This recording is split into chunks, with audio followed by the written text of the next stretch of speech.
Shalom. Kita siap memuji memuliakan nama Tuhan. Amin. Haleluya. Terima kasih.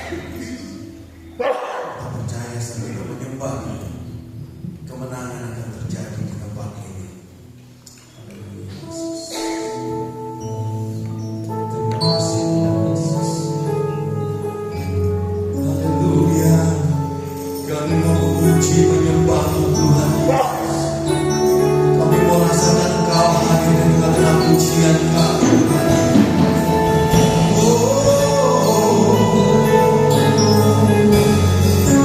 Terima kasih.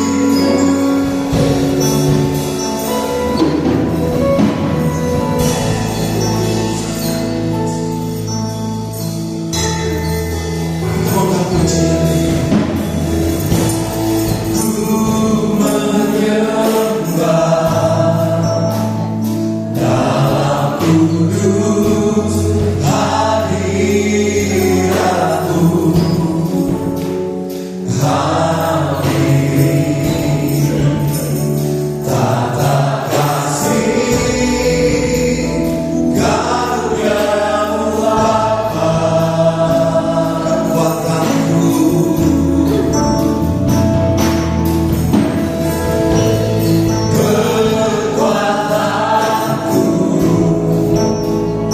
Hanya dalam hadirat-Mu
Ku bertanya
Namamu Tuhan.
seperti tiang awan dan tiang api yang menjagai kita. Amin.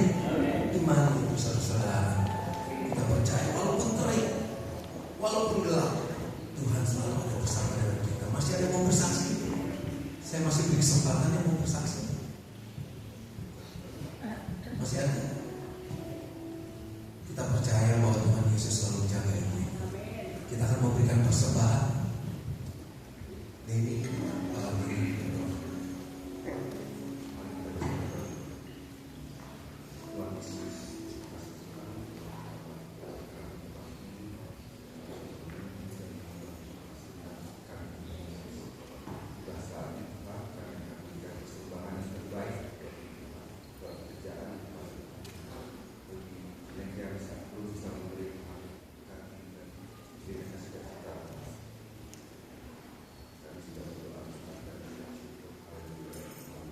Persembahan dijalankan. Terpujilah nama-Mu Tuhan.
saat ini.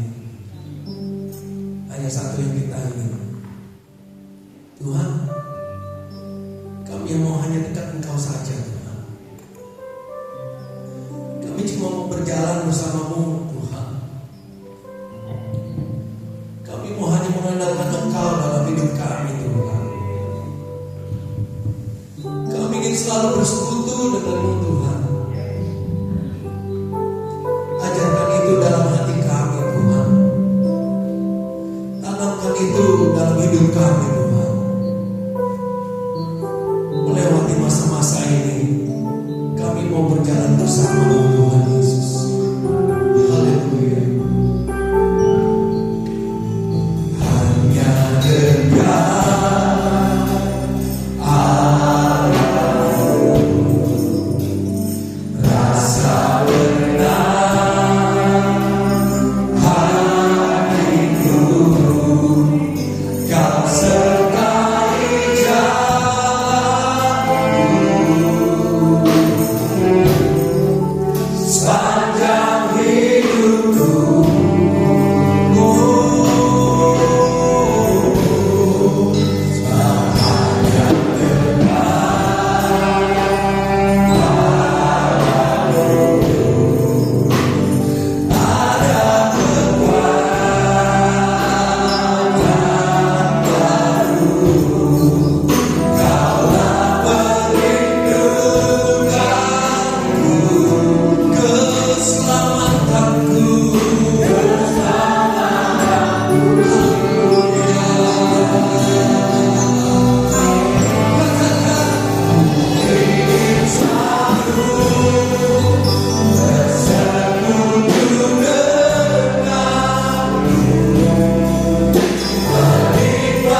menikmati hadirat Tuhan.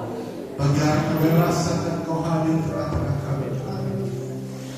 Lewat setiap pujian kami ya Tuhan, kami boleh rasakan Kau bertahan di atas pujian kami.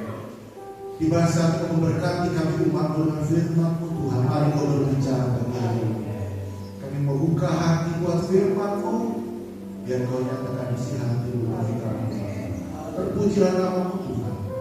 Kami mau sambut firman Tuhan bagi hari ini dalam nama Tuhan Yesus Kristus. Haleluya. Amin. Silakan duduk. Haleluya. Haleluya. Puji Tuhan, kita bersyukur boleh ada kembali di rumah Tuhan beribadah, memuji nama Tuhan, mendengarkan firman Tuhan. Puji-pujian pada bagian luar biasa, saudara-saudara, mengingatkan kita untuk kita tetap percaya kepada Tuhan. Hari-hari ini memang tidak mudah ya saudara-saudara, kita melihat bahwa situasi di dunia ini semakin mengkhawatirkan. Banyak hal yang membuat kita merasa menjadi gelisah, khawatir, takut dan sebagainya. Karena apa? Karena kita melihat fakta, melihat apa yang ada di depan mata. Kita melihat kenyataan, realita yang ada di hadapan kita. Sebagai manusia tentu itu mau tidak mau membuat kita menjadi khawatir, menjadi gelisah, menjadi takut. Tapi firman Tuhan sudah menyampaikan dan sudah berkata kepada teman-teman Tuhan, mulai dari ketika Dia memilih untuk memanggil Abraham, kemudian memanggil keturunannya yaitu bangsa Israel, bahwa Tuhan menginginkan supaya kita menjadi orang-orang benar. Manusia tidak ada yang benar, karena tidak ada seorang pun yang benar, seorang pun tidak. Tetapi kita bisa menjadi orang yang benar kalau apa? Kalau kita percaya kepada Tuhan. Tuhan berkata tentang Abraham. Ketika Tuhan memberi janji kepada Abraham bahwa dia akan menjadi bapa banyak bangsa, dia percaya kepada Tuhan. Firman Tuhan berkata, maka percayalah Abraham, dan Tuhan memperhitungkan itu kepadanya sebagai satu benar. Jadi kita bisa menjadi orang yang benar atau orang yang dibenarkan adalah kalau kita percaya kepada firman Tuhan, percaya apa yang dikatakan Tuhan, percaya kepada apa yang dijanjikan. Tapi kan itu adalah suatu hal yang benar-benar bertentangan, kadang-kadang bertentangan dengan fakta yang kita lihat. Inilah ujian iman itu. Ujian dari orang benar adalah apakah ia mau tetap percaya kepada firman Tuhan, kepada janji Tuhan. Nah, ini firman Tuhan yang kita dengar pagi hari ini. Kita akan belajar dari kisah seorang yang seharusnya bisa menjadi orang yang besar, yang dijanjikan Tuhan untuk menggantikan Daud, menggantikan kemegahan Daud, kemasyhuran Daud. Nah, siapa orang itu? Nah, kita akan baca dalam firman. Sebagai pembuka kita akan baca dulu di dalam Amsal, ayat yang sudah sering kita dengar ayat ini.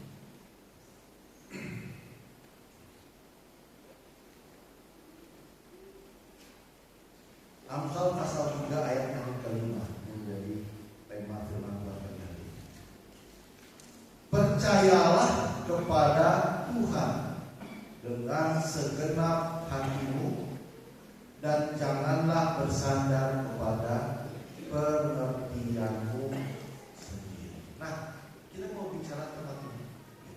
Di tengah-tengah fakta-fakta yang kita lihat, apakah kita masih mau tetap percaya kepada Tuhan yang segenap? Kita akan belajar dari kisah seorang raja di Israel. Saudara tahu bahwa Daud adalah raja yang besar yang menyatukan seluruh Israel dan yang menjadikan Israel sebagai kerajaan yang disegani pada saat itu, karena dia berhasil menaklukkan seluruh tanah perjanjian yang Tuhan jadikan untuk bangsa Israel. Baru pada zaman Daud mereka bisa menguasai tanah yang Tuhan jadikan, mulai dari tepi sungai di Mesir, itu sungai itu sampai ke tepi sungai. Baru pada zaman Daud mereka memiliki ibu kota kerajaan yang dinamakan Yerusalem, yang kemudian setelah Daud diwariskan kepada anaknya Salomo, dia membangun Yerusalem itu begitu luar biasa. Kita tahu bahwa Daud ketika masa hidupnya dia ingin membangun bait Allah, tapi Tuhan tidak izinkan, karena Tuhan berkata anak mula yang akan membangun, karena Daud adalah seorang pejuang prajurit yang tanahnya berlumuran darah. Tuhan menginginkan anaknya itu Salomo yang membangun. Dan Daud selama hidupnya dia mengumpulkan banyak sekali material-material bangunan persiapan untuk Allah, karena dia sudah menaklukkan seluruh wilayah. Seluruh raja yang taklukkannya mengirimkan banyak emas, perak, tembaga, kain, semua dibutuhkan membangun bait Allah. Pada zaman Salomo membangun, dan kita tahu bahwa kerajaan Israel mencapai puncak kemasyhurannya pada zaman Salomo, terkenal di seluruh dunia. Tapi kita juga tahu kisahnya bahwa pada zaman Salomo, karena Salomo punya banyak istri, mereka berkata dia hatinya akhirnya beralih dari Tuhan karena pengaruh istri-istri. Tadinya dia hanya menyembah Tuhan, Tuhan berkata kalau engkau hanya beribadah kepada Tuhan setia seumur hidupmu, maka Tuhan akan meneguhkan kerajaan. Tapi karena Salomo terpikat oleh istri-istrinya dan mengikuti Allah-Allah istrinya itu, dia menyembah banyak Allah pada masa hidupnya, pada masa tuanya, dia menjadi orang yang tidak lagi hidup setia. Dan Tuhan berkata bahwa Tuhan akan mengoyakkan kerajaan, akan memecah kerajaan. Tapi Tuhan berkata kerajaan itu akan kukoyakkan, untuk pecah setelah engkau mati, setelah Salomo mati. Dan dikatakan bahwa kerajaan terpecah ketika Salomo sudah mati dan akan diambil dari tanah mati. Tetapi Tuhan menyisakan keturunan Daud. Daud punya anak Salomo, selalu punya anak Rehabeam dan seterusnya, tetap akan menjadi raja di Yerusalem. Tetapi sisanya ada 10 suku yang akan Tuhan pecahkan untuk terpisah menjadi kerajaan utara atau kerajaan Israel. Nah, kisah itu dimulai dari sini. Kita akan baca di dalam 1 Raja-Raja 11 ya, saudara. Ini agak panjang, tapi saya akan cobakan saudara ini. Saudara bisa baca di rumah dari 1 Raja-Raja 11 sampai 14. Kisah tentang seorang yang bernama Yerobeam. Kita baca mulai dari ayat yang ke-26. Juga Yerobeam bin Nebat, seorang Efraim dari Zereda, seorang pegawai Salomo, nama ibunya Zerua, seorang janda, memberontak terhadap raja. Inilah alasannya mengapa ia memberontak terhadap raja. Salomo mendirikan Milo dan dia menutup tembusan tembok kota Daud ayahnya. Yerobeam adalah seorang tangkas.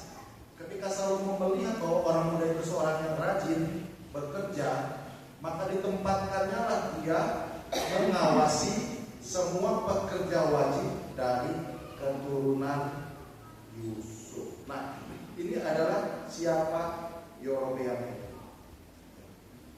Jadi Salomo di dalam kemesurannya, dalam kejayaannya, dia membangun banyak sekali pembangunan perkara baca yang sebelumnya. Salomo membangun Yerusalem sedemikian megahnya.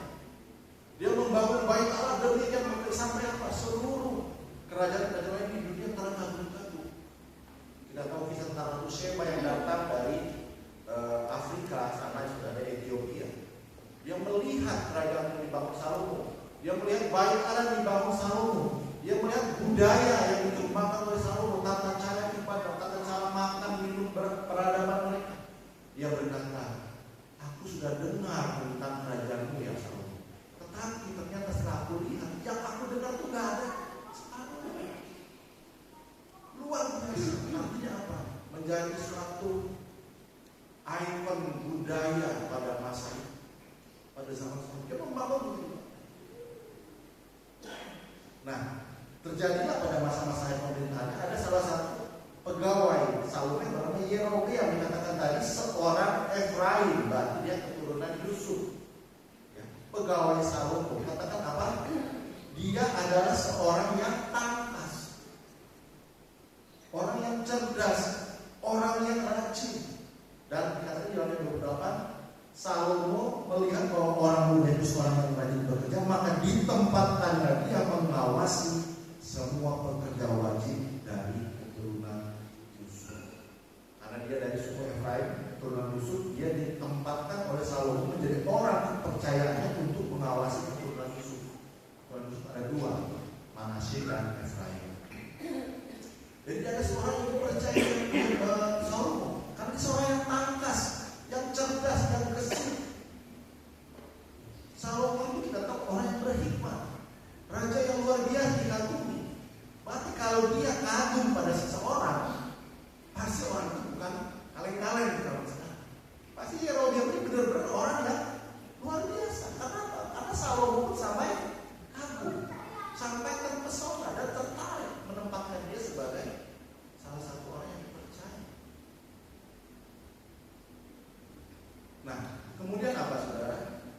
Dikatakan Yerobeam inilah yang kemudian dinubuatkan oleh Tuhan, saudara-saudara, untuk menjadi raja di dalam kerajaan Allah. Mulai ayat 29 kita baca.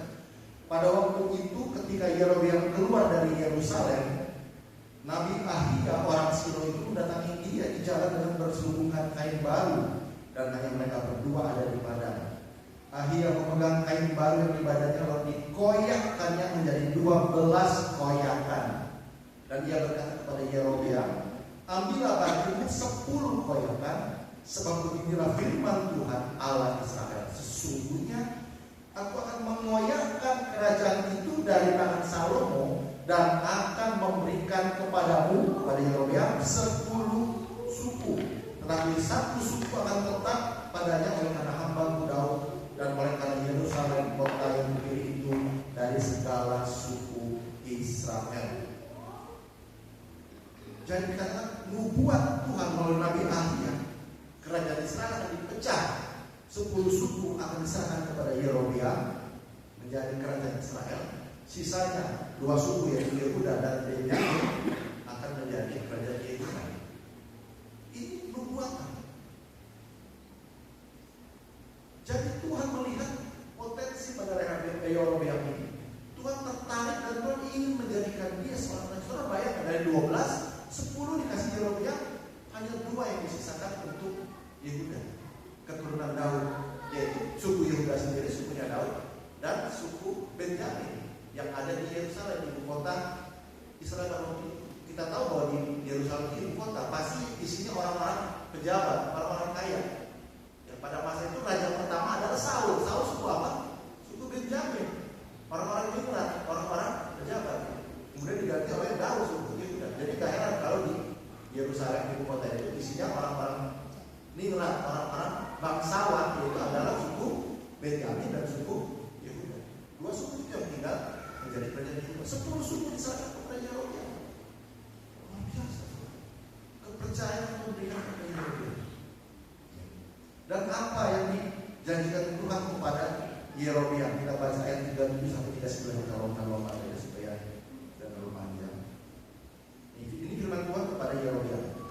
1 Raja 11 ayat 3. Maka engkau ini, Yerobeam maksudnya, akan kuambil supaya engkau memerintah atas segala yang dikehendaki hatimu dan menjadi raja atas Israel. Dan jika engkau, perhatikan, mendengarkan segala yang kuperintahkan kepadamu dan hidup menurut jalan yang kutunjukkan dan melakukan apa yang benar di mataku dengan tetap mengikuti segala ketetapan dan perintahku seperti yang telah dilakukan oleh hamba-Ku Daud, maka aku akan menyertai engkau dan aku akan membangunkan bagimu suatu keluarga yang teguh seperti yang kubangunkan bagi Daud, dan aku akan memberikan orang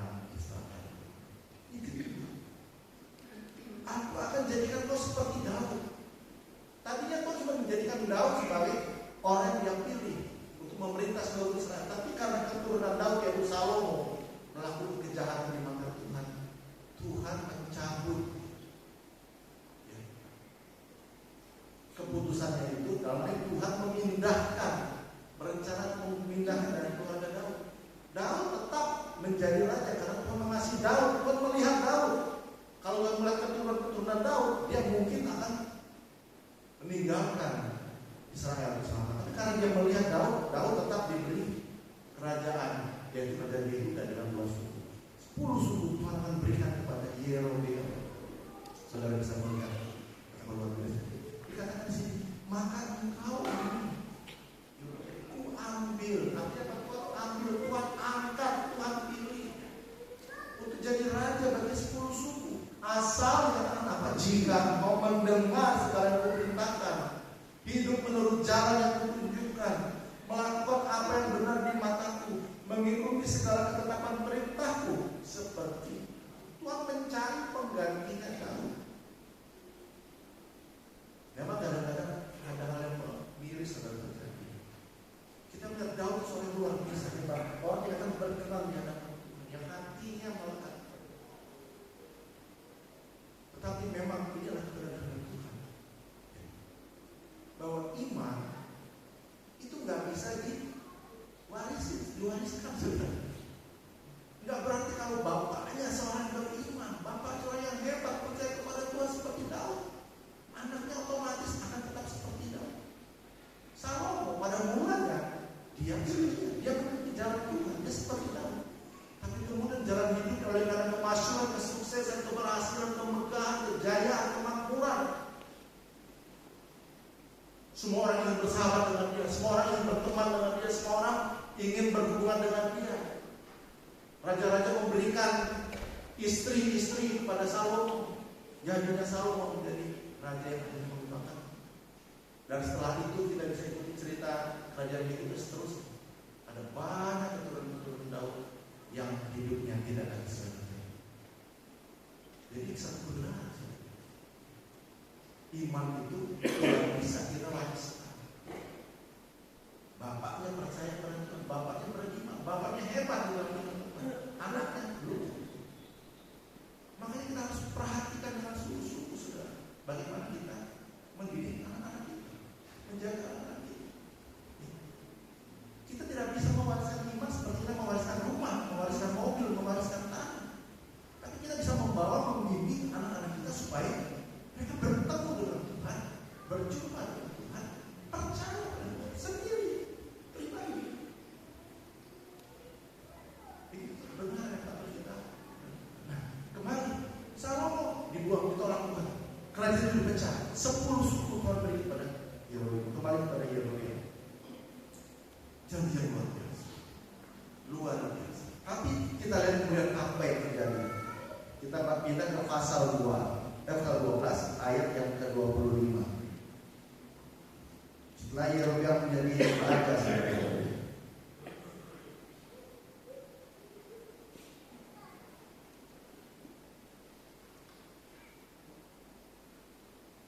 Yerobeam memulai ibadah baru. Kalau di surat apa di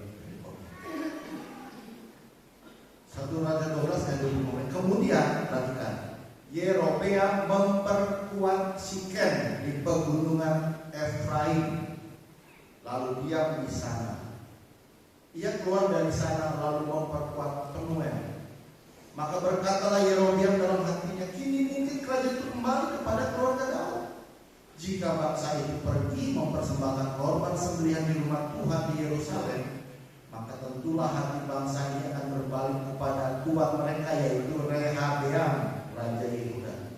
Kemudian mereka akan membunuh aku dan akan kembali kepada Rehabeam, raja Yehuda. Nah, setelah dia menjadi raja, Yerobeam, dia memperkuat Sikem di tanah Efraim, di kampungnya orang Efraim. Dia jadikan Sikem sebagai ibu kota. Dia memperkuat Sikem. Tapi saudara tahu, Yerusalem yang dibangun jor-joran dalam sekarang oleh Salomo dibandingkan dengan Sikem itu saudara,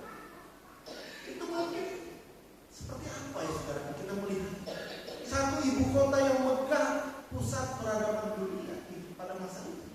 Sikem, kampung yang baru diperkuat untuk menjadi ibu kota kerajaan Israel.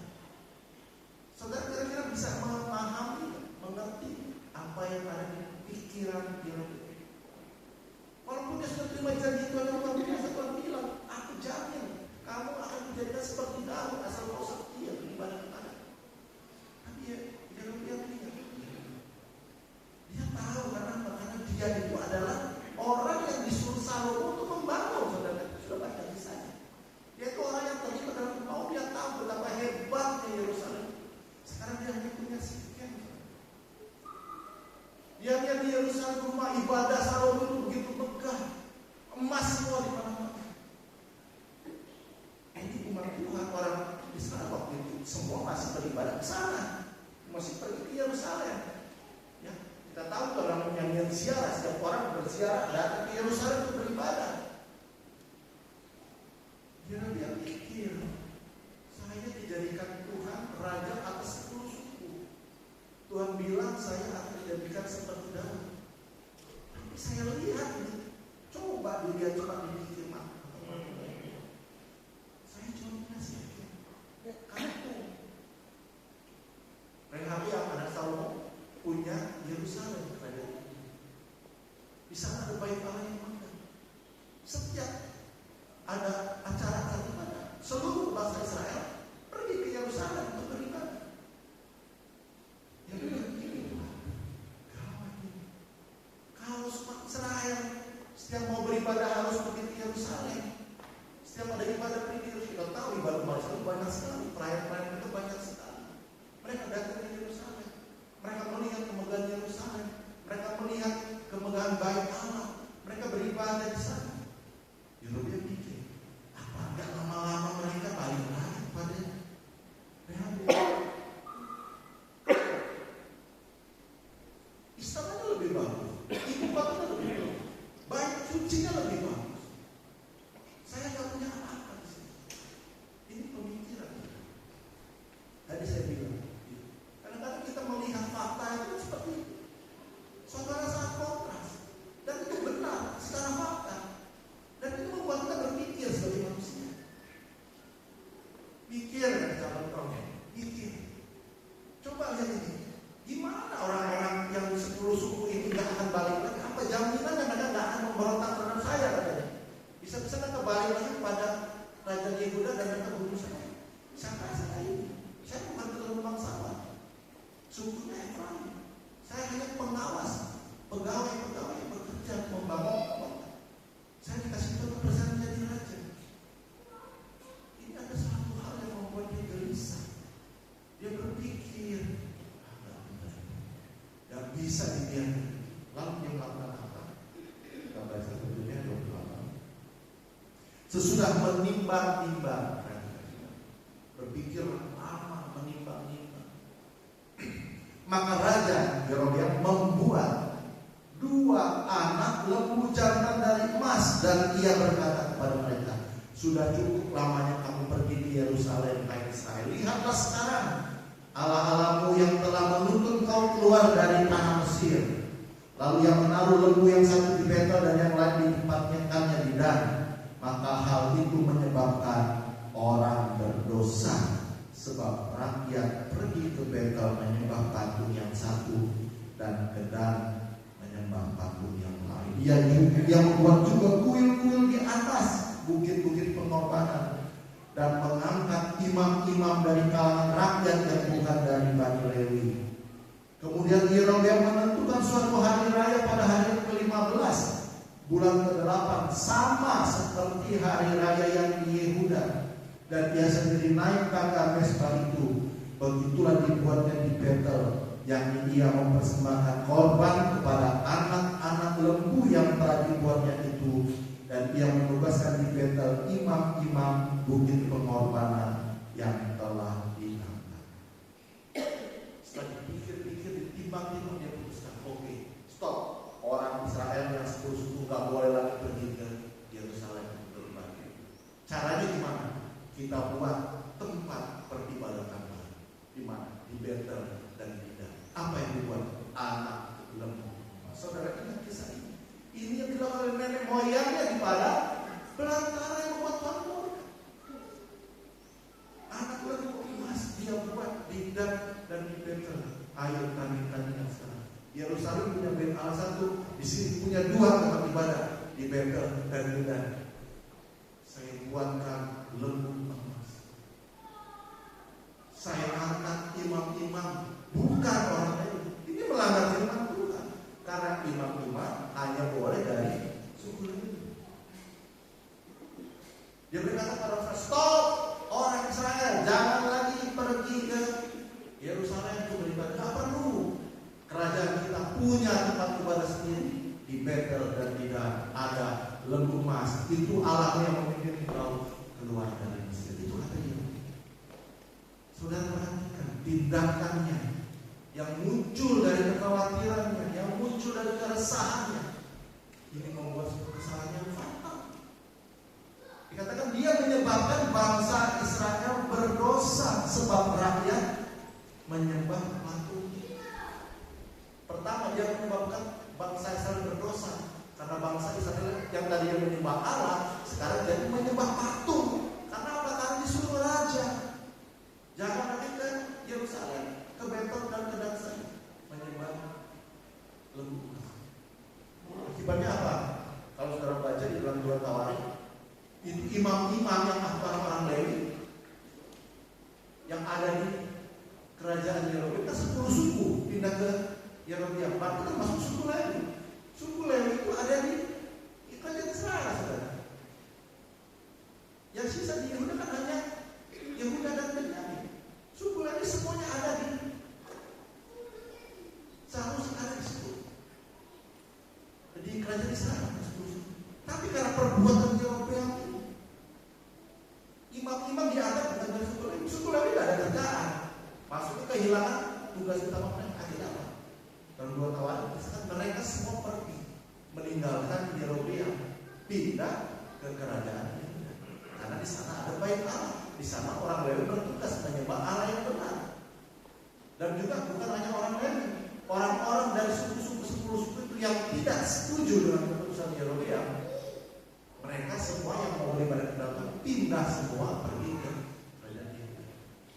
Ini yang menyebabkan kerajaan Yehuda itu tadinya hanya 2 suku, ternyata sekarang ada suku-suku yang 10 suku itu sebagian pindah ke Yehuda. Karena apa? Karena mereka tidak setuju dengan keputusan yang dibuat Yerobeam untuk menyuruh mereka beribadah kepada Allah. Mereka mau tetap beribadah kepada Tuhan. Itu ada di 2 Tawarik 11 ayat 13 sampai 16, saudara bisa baca. Mereka tetap mau beribadah kepada Tuhan. Mereka tidak mau beribadah kepada anak domba. Nah, kita lihat di sini akibat keputusannya, dia kehilangan imam, semua imam tidak, dan juga orang-orang yang mau beribadah. Saudara lihat akibat dari kekhawatiran, akibat dari keputusan yang dia buat, dia menimbang-nimbang. Dia berpikir ini mengamankan posisinya. Dia berpikir berupaya ini mengamankan kerajaannya.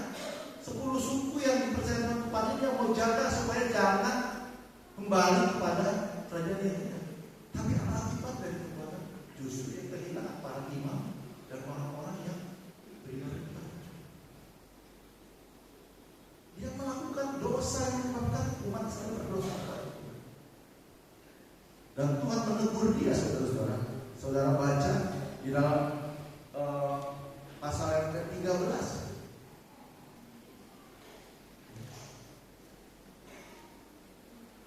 Ayat pertama, sedang Yerobeam berdiri di atas mezbah itu sambil membakar korban, maka atas perintah Tuhan datanglah seorang abdi Allah dari Yehuda ke Betel.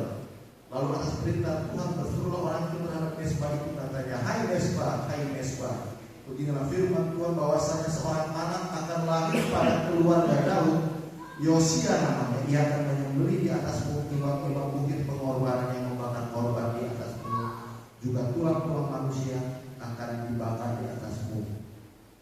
Kemudian apa?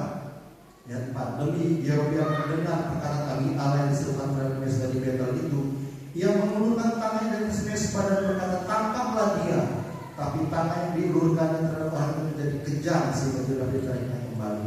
Mesbah itu pun pecah sehingga abu yang di atasnya tercurah sesuai dengan tanda ajaib yang diberitakan api Allah itu atas perintah Tuhan. Lalu berbicara raja dan berkata kepada api Allah itu, mohonkanlah belas kasihan Tuhan Allahmu dan berdoa untukku supaya tanganku dapat kembali. Dan api Allah itu memohonkan belas kasihan Tuhan, maka tangan raja itu dapat kembali seperti semula. Bahkan dia sendiri melakukan ibadah mempersembahkan korban di Betel, di Mesbah yang dia bikin. Dan Tuhan mengirim hamba Tuhan seorang nabi itu berkata, ini ada perbuatan menyakitkan hatiku, dan Tuhan bilang akan ada saatnya keturunan Daud bernama Yosua menghancurkan Mesbah ini. Artinya apa? Yang dibuat oleh Yerobeam itu salah di mata Tuhan. Yerobeam marah, dia suruh tangkap nabi itu, tapi tangan yang menyuruh itu menjadi kaki. Artinya apa? Dia menyuruh Tuhan. Kemudian dia berkata, tolong ya hamba Tuhan berdoa supaya tangan sembuh. Hamba Tuhan berdoa dan tangan sembuh. Artinya apa? Tuhan sudah memperingatkan Yerobeam. Yang kamu buat itu salah. Yang kamu buat itu tidak benar. Tapi apa yang dilakukan oleh Yerobeam? Dia tidak mau bertobat. Dia terus saja melakukan itu. Dia terus saja di dalam kekerasan hatinya, saudara-saudara. Kita bisa baca itu di dalam ayat yang ke-33. Sesudah peristiwa ini pun Yerobeam tidak berbalik dari kelakuannya yang jahat itu, tetapi mengangkat pula imam-imam dari kalangan rakyat untuk bukit-bukit pengorbanan. Siapa yang mau saja ditahbiskannya menjadi imam untuk bukit-bukit pengorbanan. Dan tindakan itu menjadi dosa bagi keluarga Yerobeam sehingga mereka dilenyapkan dan dipunahkan. Dikasih peringatan sama Tuhan, bukannya sadar, malah menjadi jadi. Sekarang kalau tadi imam-imam itu dia yang angkat dia, sekarang ditanya mau jadi imam, siapa mau jadi imam? Semua boleh jadi. Kacau. Negara itu menjadi negara yang kacau. Ibadah mereka menjadi ibadah yang kacau. Dikatakan itu menjadi dosa bagi Yerobeam dan menyebabkan mereka. Ini sudah akibatnya Yerobeam. Dan sejak saat itu, kalau ada raja keturunannya, raja Israel yang memerintah, kalau jahat, dia dibilang dia adalah raja yang jahat seperti Yerobeam. Kalau baca terus, setiap ada raja jahat itu, dia adalah raja yang jahat, melakukan hal yang jahat di mata Tuhan seperti Yerobeam. Ini menjadi acuan, menjadi tolok ukur kejahatan terhadap. Kalau ada raja baik, dia berbuat hal yang baik dan benar seperti Daud bapa leluhur. Saudara, artinya nanti Tuhan ingin menjadikan Yerobeam sebagai penggantinya Daud atau penerusnya Daud, meneruskan kebaikan Daud, warisan iman. Tapi yang terjadi, dia justru menjadi referensi tentang kebejatan, kerusakan, kejahatan terhadap Tuhan. Sekarang di Israel ada dua jenis raja. Raja yang baik dikatakan seperti Daud, raja yang jahat dikatakan seperti Yerobeam. Perhatikan, orang yang seharusnya mendapat kemuliaan menjadi orang yang seumur hidupnya lambang kehinaan, lambang kebejatan, lambang kejahatan. Karena apa? Karena dia lebih percaya pada apa yang dia lihat. Dia lebih percaya pada apa yang dia pikir. Dia lebih percaya pada tindakannya daripada percaya kepada tadi Tuhan sudah berkata, percayalah kepada Tuhan dengan segenap hatimu dan jangan bersandar pada pengertianmu sendiri. Ini hal yang penting dari Yerobeam kita belajar. Tuhan sudah janji dia akan menjadi seperti Daud, tapi karena pikirannya, karena keputusannya, karena perbuatannya, dia justru menjadi orang yang jahat, yang dikatakan dimusnahkan, dilenyapkan. Bahkan kalau saudara ikuti hukumannya, dikatakan keturunan Yerobeam tidak ada yang dikubur matinya, saudara. Mati di padang dimakan burung. Tidak ada yang dikubur. Saking dikutuk oleh Tuhan. Inilah sebabnya kalau kita tidak mau sungguh-sungguh percaya kepada Tuhan. Firman Tuhan berkata, akan jadi kau raja, tapi dia tidak percaya. Dia lebih percaya pada matanya. Masa begini Tuhan saya bisa menjadi raja sungguh-sungguh? Fakta dong. melihat, mana mungkin saya bisa bertahan 10 suku ini menjadi setia sama saya. Saya harus berbuat sesuatu untuk mempertahankan kerajaan saya, berbuat sesuatu untuk mempertahankan jabatan saya. Percayalah kepada Tuhan dan jangan mengandalkan kepada manusia. Sebagai manusia kita tentu merasa ada hal yang membuat kita khawatir, membuat kita gelisah.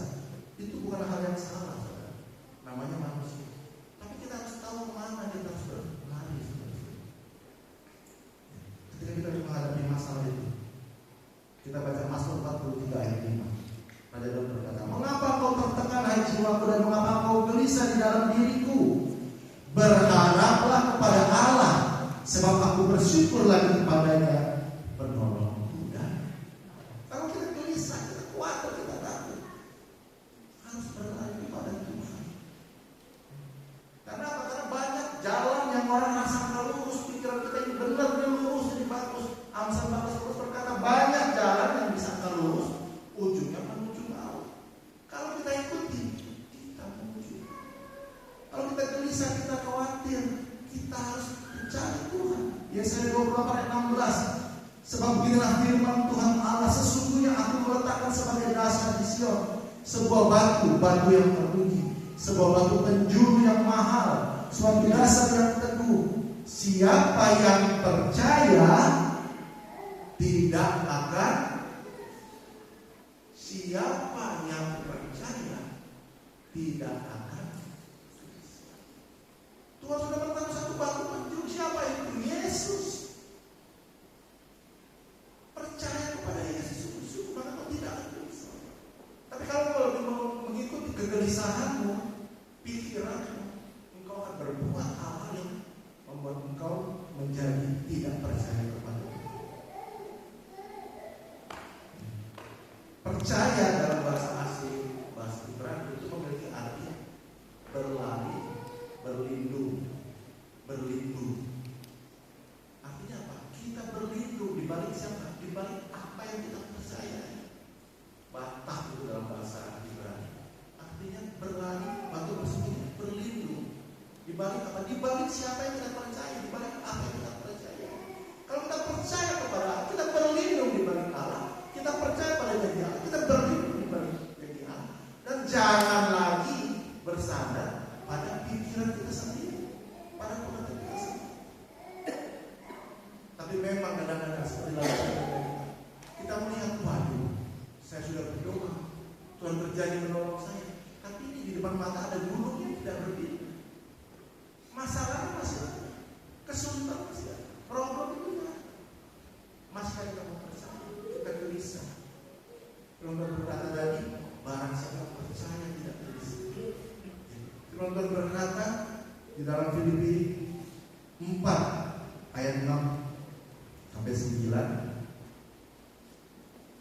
Janganlah hendaknya kamu khawatir tentang apapun juga, tetapi nyatakanlah dalam segala hal keinginanmu kepada Allah dalam doa dan permohonan dengan ucapan syukur. Damai sejahtera Allah yang melampaui segala akal akan memelihara hati dan pikiranmu dalam Kristus. Yang khawatir kok, namanya manusia. Dia depan mata gunungnya belum berpindah. Tapi dikatakan jangan khawatir saja, nyatakan. Khawatir itu dinyatakan. Tuhan, saya khawatir. Nyatakan kepada Allah. Apa yang jadi keinginanmu, apa yang jadi permohonanmu dalam doa. Nyatakan dengan maka dikatakan apa? Damai sejahtera Allah memelihara hati dan pikiran. Damai sejahtera Allah yang melampaui akal. Artinya apa? Melampaui akal artinya di luar akal. Kita khawatir, kita gelisah karena apa? Karena kita pakai akal. Kita lihat fakta di depan mata dan kita menganalisa seperti Yeremia secara akal, secara logika. Gak bisa ini dia. Aku harus berbuat sesuatu. Kegelisahan ini harus ditindaklanjuti dengan perbuatan nyata. Tapi banyak kali kita bertindak yang salah karena kita lebih mengandalkan atau bersama pada akal kita sendiri.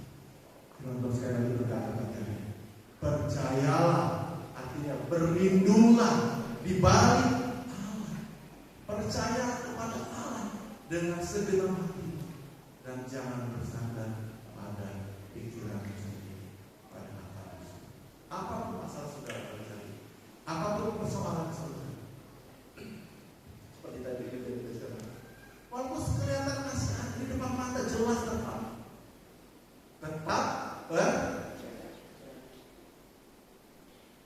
hanya itulah yang akan membuat kita tertolong. Hanya itu akan membuat kita selalu ada di dalam pimpinan Tuhan.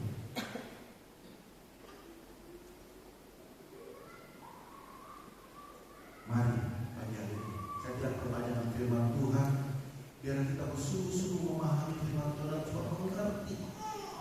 Saya tidak tahu pagi hari ini fakta apa yang sedang menggelisakan Tuhan.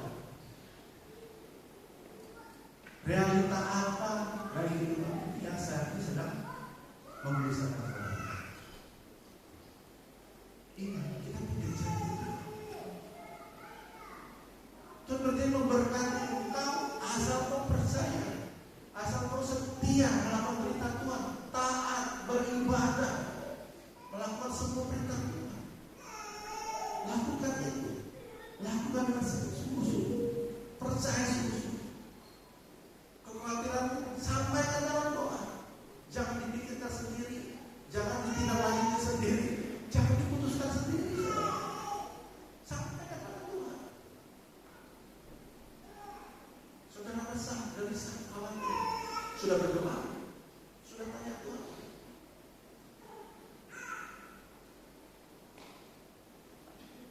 Mari kita berdiri. Kita akan pujian dan kita. Walaupun bumi kita tetap bersama bahwa kita menjalankan haleluya. Yakinlah Tuhan tidak pernah meninggalkan engkau. Janjinya ia tetapi hanya apa kita tetap percaya sungguh-sungguh. Aku kita mulai mengandalkan atau bersandar pada pikiran kita. Pagi hari saya dengar firman Tuhan, kita mau mengerikan hidup orang yang mengikuti pemikirannya sendiri. Percayalah kepada Tuhan dengan segenap hatimu dan kamu bisa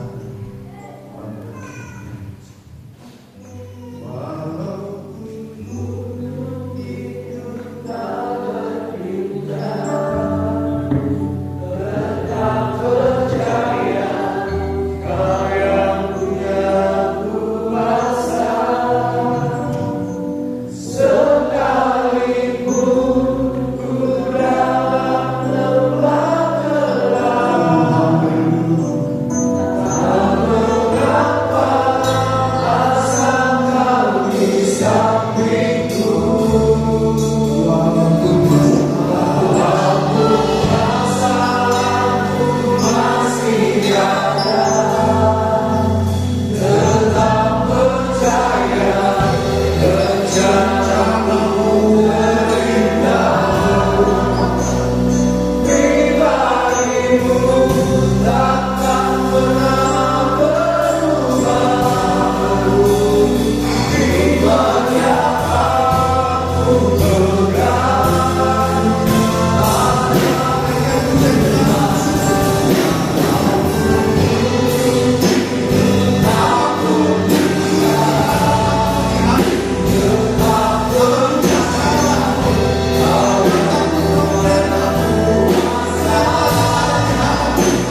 Hamba tidak tahu apa yang dihadapi umat pada hari ini.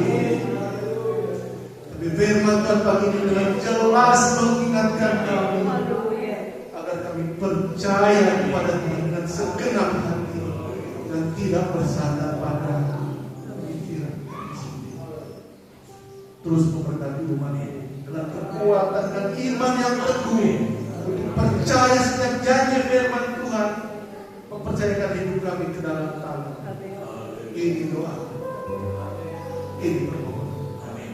Terpujilah namamu, Allah yang sudah berfirman bagi kami.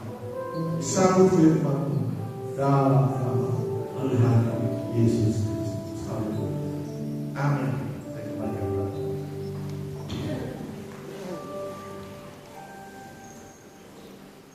Haleluya. Percaya saja, percaya saja, percaya yang kita menang persembahan kita. Percaya saja, percaya saja, percaya yang kita menang. Percaya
Terima kasih Yesus, Engkau Bapa. Ku ingin menikmati. Haleluya. Ku ingin menikmati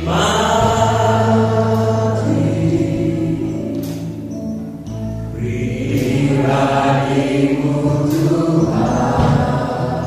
Haleluya. Seperti usahari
bangga punya Yesus. Terima kasih Tuhan, Engkau mengingatkan kami di masa-masa yang sukar ini untuk kami tetap percaya kepada-Mu. Karena Engkau tidak pernah berubah, dulu, sekarang, sampai selama-lamanya. Sebelum kami meninggalkan rumah-Mu, hamba-Mu berdoa bagi umat-umat Tuhan. Mungkin ada di antara mereka yang berbeban berat. Yesus berkata, marilah kepadaku, hai kamu yang letih lesu berbeban akan memberikan kelegaan. Mungkin ada di antara umatmu yang mengalami sakit penyakit. Kami percaya kuasa-Mu tidak pernah berubah. Itu sebabnya dalam nama Tuhan Yesus Kristus, Engkau jamah dan sembuhkan. Terima kasih Tuhan. Yang putus asa, Tuhan berikan pengharapan. Karena Engkaulah pengharapan kami. Hanya Engkau yang akan bawa kami kepada kekekalan. Terima kasih Yesus. Berkatilah seluruh pelayan Tuhan yang ambil bagian pagi hari ini. Berkati umat-Mu yang sudah datang pagi hari ini. Berkati umat-Mu yang sudah bersyukur kepada-Mu. Berkati umat-Mu yang sudah melakukan firman-Mu. Terima kasih Tuhan. Hanya ini yang dapat kami lakukan. Kami tidak dapat membalas kasih-Mu yang tiada berkesudahan. Lewat ibadah inilah Tuhan, kami nyatakan kami mengasihi Engkau. Karena Engkau lebih dahulu telah mengasihi kami. Engkau korbankan diri-Mu mati di kayu salib, supaya kami yang harusnya binasa mendapat hidup yang kekal. Terima kasih Tuhan. Sertai kami. Berjalanlah bersama dengan kami. Pegang tangan kami Tuhan, supaya kami tetap bersama dengan Engkau. Terima kasih Yesus. Kami akan pulang ke rumah kami masing-masing. Kami akan bawa berkat Tuhan. Karena itulah janji-Mu. Engkau menyertai kami sampai pada akhir zaman.